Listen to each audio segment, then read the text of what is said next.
Welcome to this lecture series. In this lecture, we'll learn about uncountable sets and let us recall some relevant things. So we need to know what are infinite sets. We defined an infinite set as a set which has a proper subset of itself in bijection with it. Alright, and then we showed that a set is infinite if and only if there is a surjection from the set to the set of natural numbers. Okay, and that's an if and only if criterion. Then we talked about countable sets.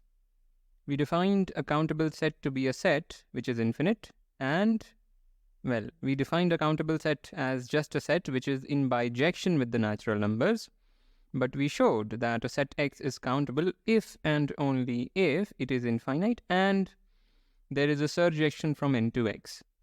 And one can make this statement a little bit more beautiful by saying, instead of saying that it is infinite, you can say that there is a surjection from the set X to the set of natural numbers, so that these two things kind of are opposite of each other in some sense, so it looks better.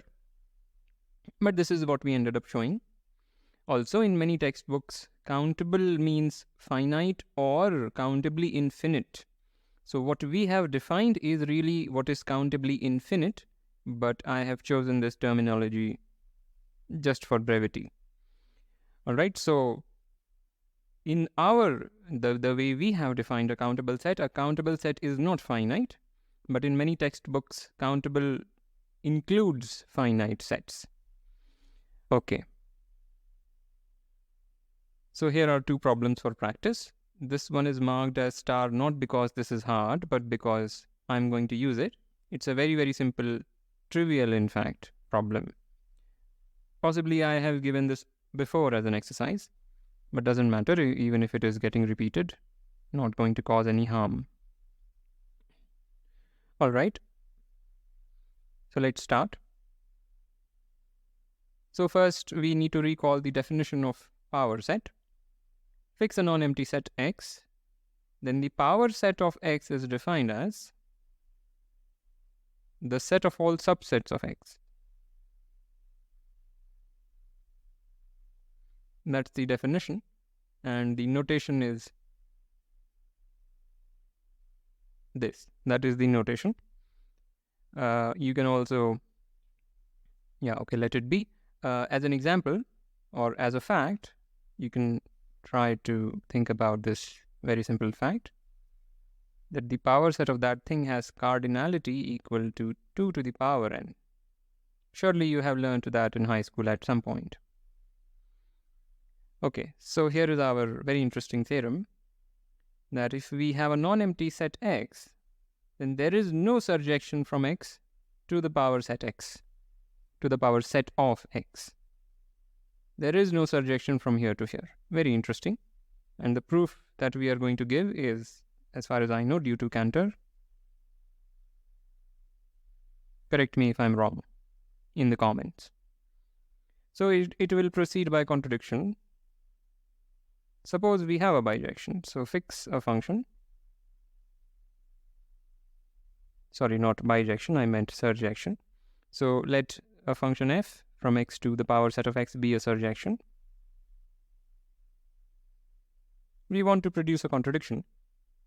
And here is the very clever idea. Define the set S as those elements in the domain of F with this property, which do not lie in their own image. So first of all, this we need to be sure that we see this is a meaningful statement. X is an element of capital X. Fx is an element here and hence a subset of X. So asking whether or not X lies in Fx is a meaningful question. And the set S just collects those elements in the set X which do not lie in their own image. Okay, so that's the definition of S. And since F is surjective, there is some element Y in the domain of F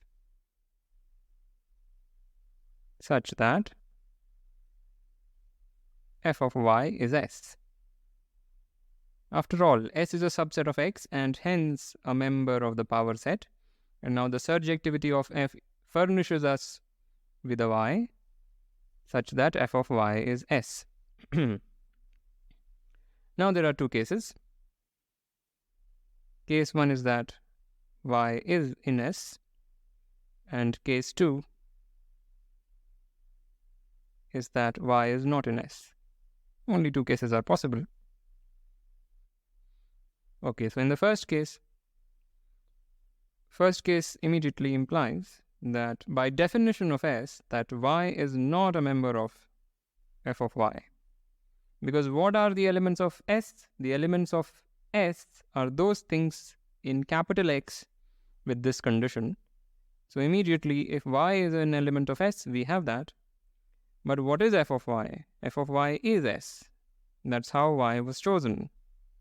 And therefore we get y is not in S, and that is in plain contradiction with this. So if we have y in S, then we have y not in S, and that is a contradiction. Alright, in case 2, very similar reasoning. If y is not in S, then y must be in f of y, as just what we saw in the first case. By definition of S, we have this. But f of y is S, and therefore this means y is in S. And the same thing, we started with y not in S and obtained that y is in S, and that's a contradiction. So that finishes this proof. Basically, as soon as we assume that there is a surjection, we get a contradiction, and we are done. So very nice fact. And now we can define, we could have defined this before, but it is perhaps more poignant to define it now. The definition of uncountability. So a set X is said to be uncountable if it is not countable or finite. Right? So in some sense, uncountability is trying to say that the set is bigger than the set of natural numbers in whatever sense. So very nice definition. It is unclear immediately from the definition if such sets exist, but they do. So before we give examples, let us just kind of state a very useful reformulation of uncountability. I have stated it as a theorem. A set X is uncountable if and only if there is no surjection from the naturals to X. Right? So why is this true? First, assume that X is uncountable. Then X is not countable or finite. But if there were a surjection from the naturals to X, then, if X were finite, then we already have a contradiction just by definition of uncountability. So X is infinite. But if we have a surjection from the naturals to X, by the infinitude of X, this means that X is countable. This is what we recalled in the beginning. So we would get a contradiction if we had such a surjection under the assumption that X is uncountable. Okay, that's one direction.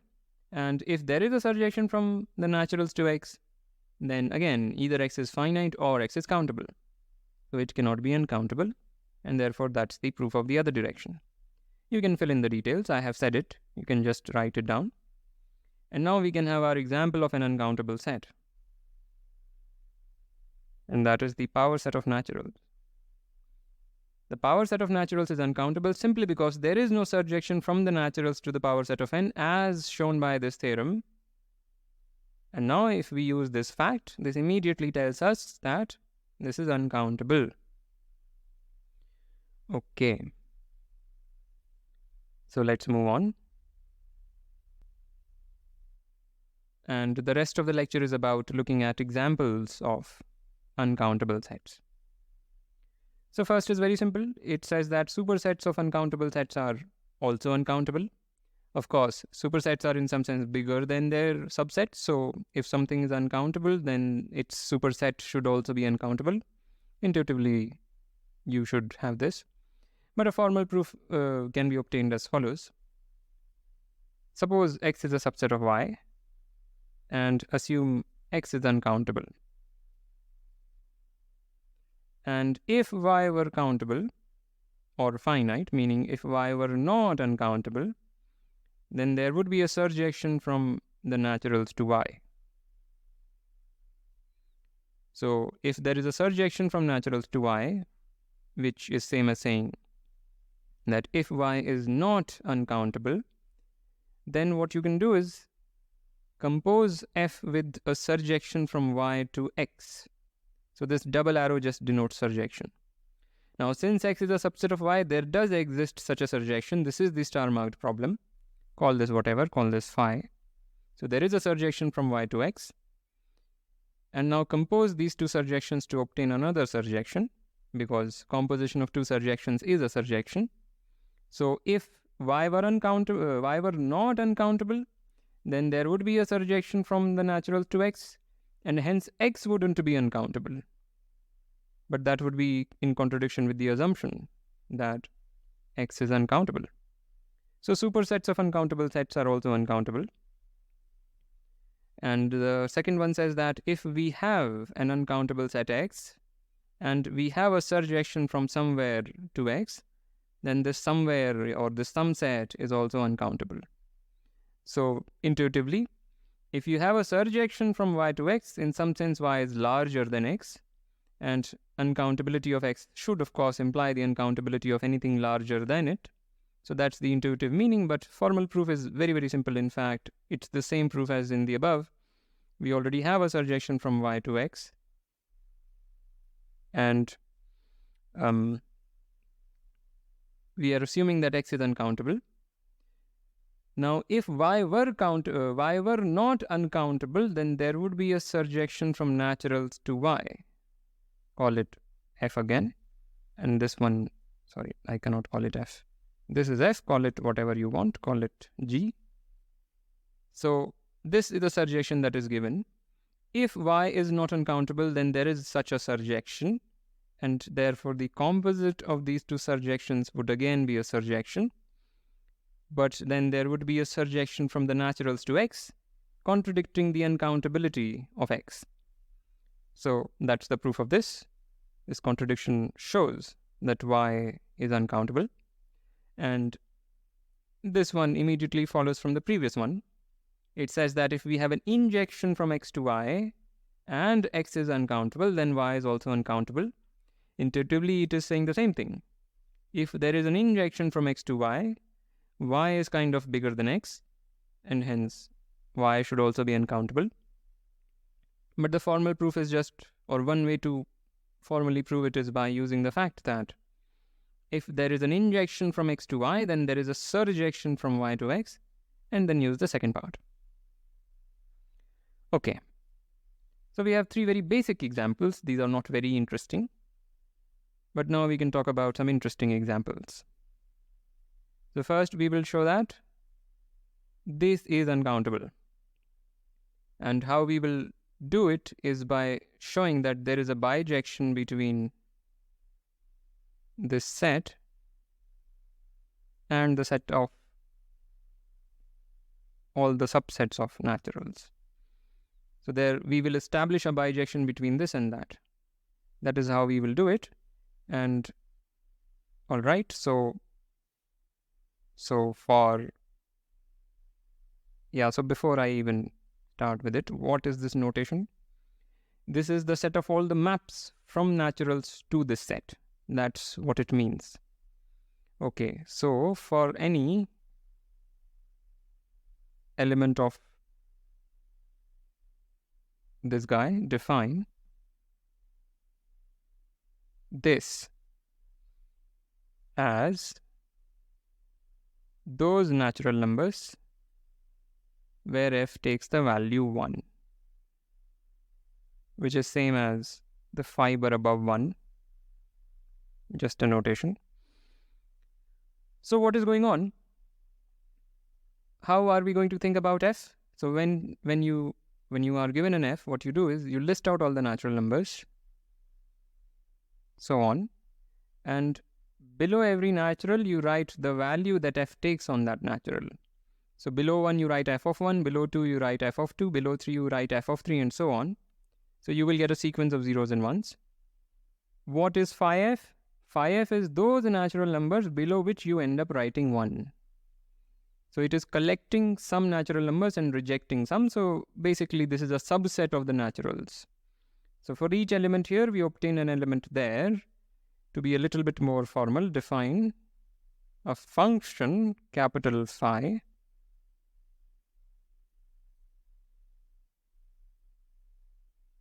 this way.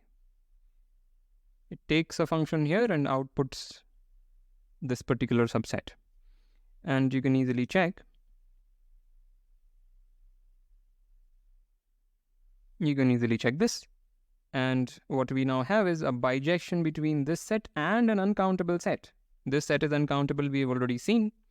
So we have a bijection between this and an uncountable set, and hence this must be uncountable too. That is the proof. So we now know that this guy is uncountable. Okay.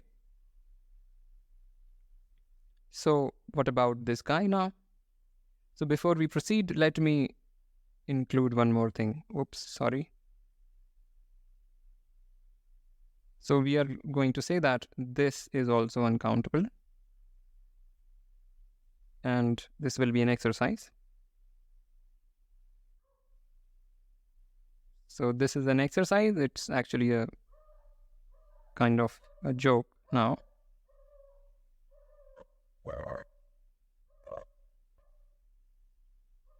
Basically, instead of 0, 1, we have 1, 2, and you should be able to immediately see why that doesn't make any difference. So this is also uncountable. And now let's talk about that. Why is this uncountable? So what we will do is we will create an injection from here to there. And now since this is uncountable, this will automatically be uncountable. What is the injection? Define. So for f in this, define this guy. This is a function from naturals to naturals as psi of n is equal to f of n. This may look like a joke, but what can I do? Essentially, psi f is just f. All we have done is append or amend the target of f. Essentially, it is just f. It is behaving exactly like f. Okay? So that's psi f. So for each function here, for each element here, which is a function from naturals to that, we have created a function or an element in this guy. So basically, we get a map, psi, capital psi,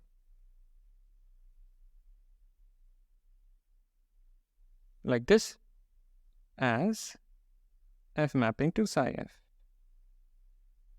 That's our map, capital psi, and you can easily check. This is injective. And as soon as you do that, this becomes uncountable because this is uncountable. So that's it. You can write down all these steps.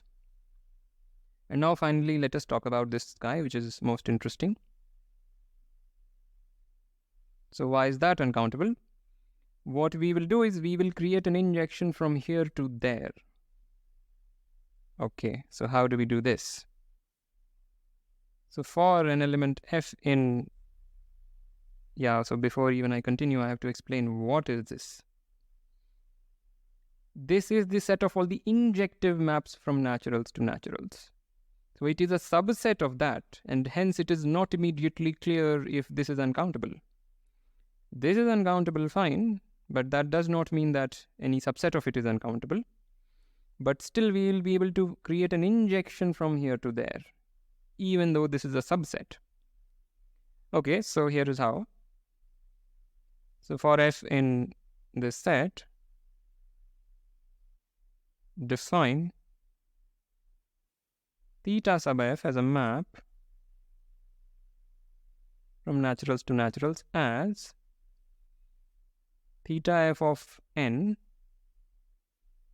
is this thing.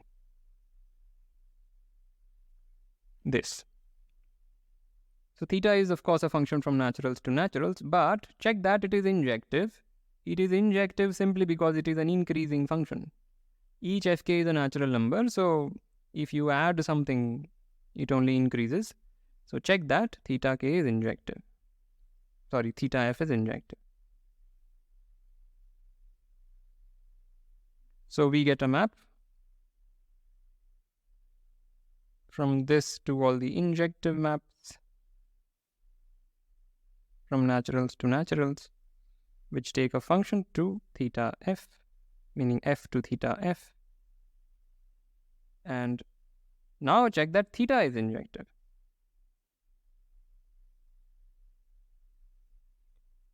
It is injective simply because you can recover f from theta f. If I give you theta f, you can recreate f. So that's roughly a reason why this is injective, but you can prove it in whatever way you like. It's very easy. So there is an injection from an uncountable set to this guy, and therefore this guy is uncountable. And that finishes the proof of this thing. This thing meaning the uncountability of this. Okay, let me end with some remarks. For any set x, of course, I mean not any set, for any infinite set x, we claim that, or we state that this guy is uncountable. What is that guy? That is all bijections from x to x. So this just is a notation for the set of all bijections from x to x. It is a fact that if x is infinite, then this is uncountable. I'm not going to prove it because it will require the use of Zorn's lemma or the axiom of choice, which we haven't discussed. So we will not look at a proof of this in this course. Maybe in some other course, maybe in general topology, we will look at it. Okay, so that's wonderful. And as a corollary, if x is infinite, then the set of all the injective maps from x to x, and in fact, the set of all maps from x to x are also uncountable, simply because these are supersets of that. So this is, I mean, we saw both of these for x equals n in the previous slide, but this is a much more general phenomenon. In fact, this general phenomenon does not require this theorem.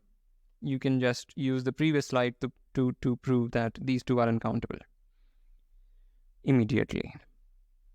All right, so I hope this was an interesting lecture. As usual, like, comment, share, subscribe, and I will see you next time.